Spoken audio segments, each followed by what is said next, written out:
pasada lo que está ocurriendo. Veíamos la semana pasada lo que ocurre en Zárate.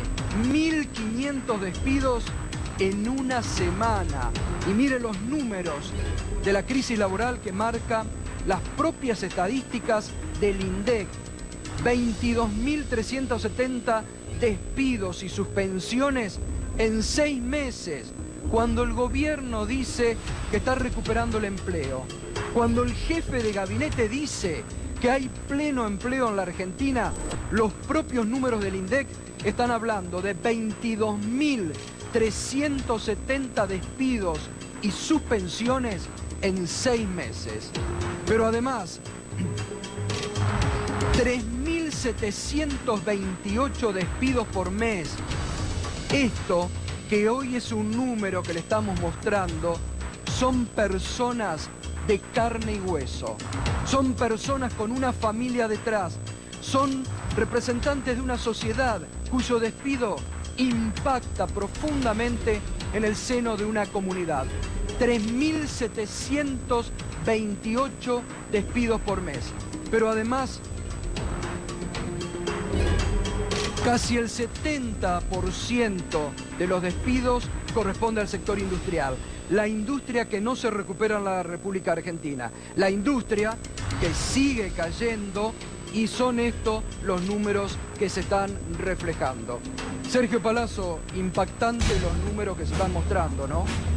Sí, la verdad que sí, pero no es nada nuevo ni nada que nos sorprenda, por lo menos a quienes teníamos una mirada muy crítica de este gobierno y que advertíamos que la política que impulsaba era precisamente bajar los costos laborales a través de la disminución salarial y a través de la caída del empleo. Enseguida estamos con Sergio Palazzo y vamos a hablar intensamente de este tema en esta noche. Otro dato de la realidad muy preocupante que el gobierno intenta esconder, que no te quieren mostrar ni te quieren contar. Los números de la pobreza se conoció a través del Observatorio Social de la Universidad Católica Argentina. Realmente son más preocupantes porque están afectando a los más chicos, a los más jóvenes. 7.600.000 chicos de hasta 17 años son pobres en la Argentina y el número crece en el conurbano bonaerense, donde las cifras llegan al 70%. Son números que duelen, porque estamos hablando de una generación que está condenada a la pobreza. Estamos hablando del presente y del futuro de un país. 7.600.000 chicos de hasta 17 años son pobres y 70% son en el conurbano bonaerense. Son datos que el gobierno no te muestra, que el gobierno quiere ocultar, pero esta es la cruda realidad.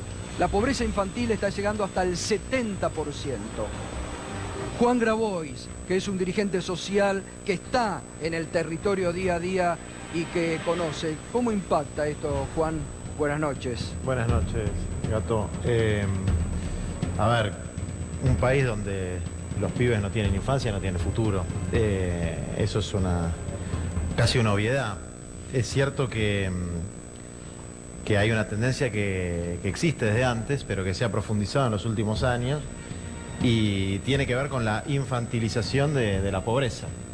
Cada vez hay más pibes pobres y cada vez los pobres son más chicos, digamos, ¿no? Y eso es una deuda con el futuro de nuestra patria, una deuda con el futuro de nuestra sociedad. Empiezan a reaparecer los fantasmas del hambre, de la desnutrición, de la malnutrición, que es la otra cara de la pobreza, y también una sociedad donde las metas culturales, los objetivos que le pone la sociedad a nuestros hijos son iguales para un pibe de Recoleta y para un pibe de Zabaleta, pero uno tiene posibilidad de llegar y el otro no. Ahora seguimos con Juan Grabois, vamos a hablar también de un tema que a él, como a muchos argentinos, les preocupa, que es el tema de la justicia, y también vamos a estar hablando de un hecho que trató de pasar desapercibido en las últimas horas, que Juan Grabois también lo conoce muy de cerca, que es cómo sacaron de un día para el otro a la rectora del colegio Mariano Acosta porque defendió a los estudiantes del espionaje policial. Es un hecho grave esto, ¿eh? Tampoco ha tenido mucha trascendencia, pero de un día para el otro cesantearon a una persona de más de 40 años de profesión, con una conducta impecable e intachable por haber defendido a los alumnos del espionaje policial. Ahora, fíjense ustedes, en el medio de estas cifras que estamos hablando, de alta desocupación, de la pobreza que crece, ¿cómo impacta esto en el conurbano bonaerense? El economista Miguel Ángel Broda salió a reclamar en las últimas horas $1 alto, recontra alto. ¿Se acuerdan cuando Cavallo dijo esa frase, $1 recontra alto? Bueno, dijo Miguel Ángel Broda, el atraso cambiario es muy fuerte. Si uno toma el valor promedio del dólar de los últimos 70 años, es arriba de los 22 pesos. Es decir, que Broda, este economista tan allegado al establishment y a la City, está pidiendo $1 a 22 pesos. Y uno se pregunta, ¿cómo puede impactar $1 de 22 pesos en los precios? Si con la devaluación del 6,6% que hubo en las últimas 2 semanas, ya lo contaba Alejandro Berkovich la semana pasada, han llegado listas con aumentos de entre 8 y 10% los alimentos, Augusto Costa, $1 a 22 estaría impactando en el precio de los alimentos. Bueno, por supuesto, cualquier devaluación en la Argentina se expresa en una suba del precio de la mayor parte de los bienes y particularmente de los alimentos, con lo cual realmente leer declaraciones o escuchar a economistas ortodoxos proponiendo una devaluación tan brutal cuando acabamos de tener una devaluación del 60% del tipo de cambio en diciembre de 2015, lo que nos trae por delante realmente es más pobreza, y todos estos números que estaba mostrando Gato y que Juan comentaba es básicamente lo que nos está proponiendo hoy el macrismo con sus políticas y que el establishment le está pidiendo todavía más. Es decir, parece ser que no alcanza con todas las políticas que viene desarrollando el actual gobierno y que están teniendo las consecuencias sociales y económicas que tienen, y parece ser que nunca es suficiente. Por eso creo que es un momento clave para que nosotros entendamos hacia dónde nos está llevando el gobierno y que por este camino no hay salida más que para mayor pobreza y peores condiciones de vida. Bueno, ahora vamos a seguir hablando con Augusto Costa, ex secretario de Comercio Interior, sobre el impacto en los precios que tiene la suba del dólar. Pero vamos a escucharlo, por si le queda alguna duda, lo que dijo Miguel Ángel Broda. Sin empleo, o sea, claramente el empleo no reacciona, y la parte que reacciona, probablemente el empleo formal, es empleo totalmente improductivo. Realmente asalariados formales crecieron básicamente nada, creció básicamente bastante la construcción, casi 25.000 empleos, pero cayó en la industria, o sea que esta es una recuperación amarreta en términos de empleo, y eso claramente pesa.